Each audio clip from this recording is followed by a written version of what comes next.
কিমান ধুনীয়া লাগিছে ছোৱালীবিলাক দেখিছে নাই কিমান ধুনীয়াকৈ নাচি আছে হয় ৰাইজ আপোনালোকে জানে আপোনালোকৰ সাৰ্থক আপোনালোকৰ মৰমৰ শিল্পী জুবিন গাৰ্গৰ কাৰণে মই বহুত গীত লিখিলোঁ জুবিন গাৰ্গৰ কাৰণে মই বহুত গীত লিখিলোঁ কিন্তু আটাইতকৈ শেষত এই গীতটো লিখিছিলোঁ ৰাতি 2টা বজাত জুবিন গাৰ্গে ফোন কৰিছিলে বিপিন মোৰ কাৰণে এটা গীত লিখি দিয়া আৰু সেইমতে মই লিখিছিলোঁ আৰু গীতটো অসমৰ ৰাইজে আদৰি লৈছিলে আৰু মই জানো এই গীতটো আপোনালোকৰ মুখে মুখে আছে ছোৱালীবিলাকে গাই আছে গতিকে আপোনালোকেও গাই দিয়ক আপোনালোকৰ হাততালিত মই গীতটো গাম দেই চিডলিবাসী ৰাইজৰ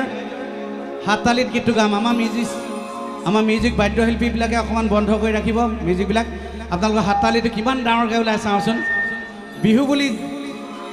বিহু বুলি ডেকা বুঢ়া বুঢ়ী সকলোৱে একেলগে বজাই দিয়ক ভাল লাগিব ৰেডি আছেনে